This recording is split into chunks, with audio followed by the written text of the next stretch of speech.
आज का हमारा टॉपिक है क्रॉस कल्चर। क्रॉस कल्चर क्या है? एक कंज्यूमर का जब फॉरेन गुड्स और उनका लाइफ स्टाइल से उसका बाइंग डिसीजन और उसके प्रेफरेंसेस पर असर पड़ने लग जाता है, तब वो कंज्यूमर उसके लाइफ स्टाइल फॉरेन गुड्स और फॉरेन सर्विसेज से इम्पैक्ट होने लग जाती है, जिसकी वजह से कंज्यूमर का जो ट्रेंड है, उसके जो एटीट्यूड्स हैं वो एक पर्टिकुलर प्रोडक्ट और एक पर्टिकुलर कंट्री के थ्रू बहुत ज़्यादा फिक्स्ड हो जाते हैं। ये जो एटीट्यूड्स होते हैं ये पॉजिटिव भी हो सकते हैं, नेगेटिव भी हो सकते हैं और न्यूट्रल भी हो सकते हैं। इसका मतलब कंज्यूमर किसी पर्टिकुलर कंट्री के किसी प्रोडक्ट और किसी सर्विसेज से इन्फ्लुएंस्ड अच्छा भी हो सकता है, बुरा भी हो सकता है और न्यूट्रल भी हो सकता है। जब क्रॉस कल्चर कंज्यूमर एनालिसिस की बात आती है तो उसे हम डिफ़ाइन करते हैं कि उसमें कंज्यूमर टू और मोर नेशंस के से अपने जो बिहेवियर है उसको सिमिलर भी करता है और डिफरेंट भी करता है। That means consumer behaviour cross culture consumer analysis में कंज्यूमर किसी भी दो या दो से ज़्यादा कंट्रीज़ से अपने जो बिहेवियर है, जो उसका कंज्यूमर का बाइंग बिहेवियर है, उस पर उसका असर होता है, तो उसी को हम क्रॉस कल्चर कंज्यूमर एनालिसिस कहते हैं। क्रॉस कल्चर कंज्यूमर एनालिसिस का मेजर ऑब्जेक्ट है कि कैसे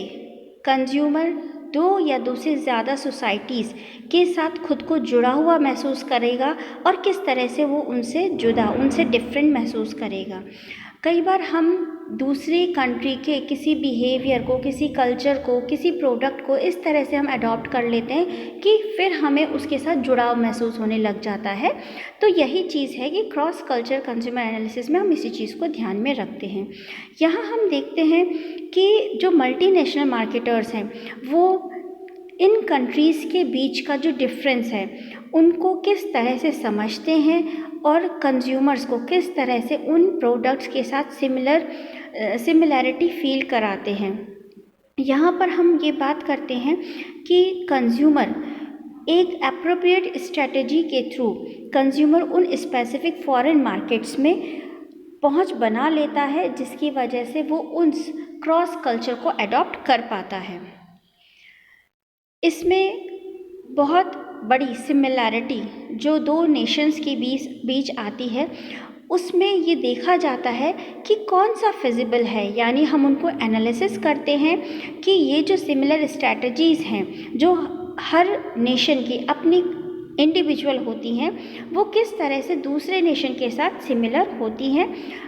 मतलब दूसरे नेशन में किस तरह से हम अपने नेशन के प्रोडक्ट को उस स्ट्रैटेजी के साथ अप्लाई कर पाते हैं कि कंज्यूमर की जो भी रिक्वायरमेंट्स है, कंज्यूमर की जो भी नीड है, उस नीड के साथ हम उसे उस प्रोडक्ट के साथ जुड़ा हुआ महसूस कराएं। यहाँ पर बहुत से डिफरेंट एस्पेक्ट्स होते हैं जिन्हें हमें स्ट्रैटेजी में इंडिकेट करना होता है। फिजिबिलिटी को हमें टेस्ट करना होता है कि हमारे जो प्रोडक्ट हैं वो दूसरे नेशन में उस नेशन की रिक्वायरमेंट्स के हिसाब से फिट बैठते हैं या नहीं। उसके लिए हमें टेक्निकल एनालिसिस करना होता है, हमें सोशल एनालिसिस करना होता है, इकोनॉमिक एनालिसिस करना होता है। बहुत सारे एस्पेक्ट्स होते हैं जिन एस्पेक्ट्स के थ्रू हम फिजिबल टेस्ट करते हैं, फिजिबल एनालिसिस करते हैं, और उस एनालिसिस से हमें पता चलता है कि वो जो इंटरनेशनल मार्केट का प्रोडक्ट है वो दूसरे नेशन में आकर किस तरह से वर्क करेगा। इस मार्केटिंग और सर्विसेज, जो फॉरेन कंट्रीज़ के मार्केट और सर्विसेज हैं, उनकी सक्सेस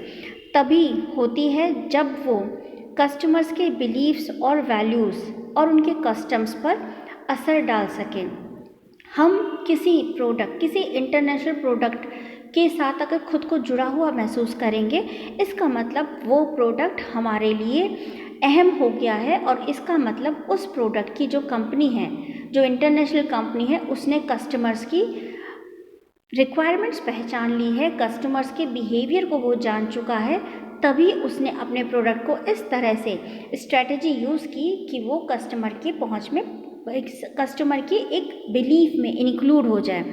जब हम किसी चीज़ को अपनी आदत में शुमार कर लेते हैं तब हम उस प्रोडक्ट की सिर्फ़ और सिर्फ अच्छाई देखते हैं और हम अपने बिहेवियर में उस चीज़ को इंक्लूड कर लेते हैं। यही सक्सेस है किसी भी फॉरेन कंट्री के मार्केटिंग और सर्विसेज की।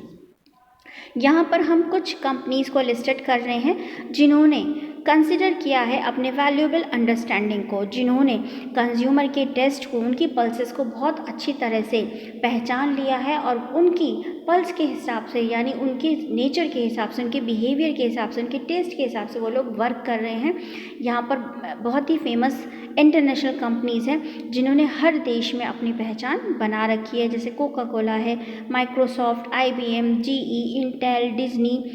मैकडॉनल्ड्स, नोकिया, टोयोटो, मार्लबोरो, ये सारी वो कंपनीज़ हैं जो इंटरनेशनल मल्टीनेशनल कंपनीज़ हैं और हर कंट्री में जिनकी अपनी एक अलग आइडेंटिटी है। तो क्रॉस कल्चर किसी भी कंज्यूमर के बिहेवियर को इस तरह से असर डालता है कि वो कंज्यूमर दूसरी कंट्री के प्रोडक्ट और सर्विसेज के साथ जुड़ा हुआ महसूस करने लग जाता है।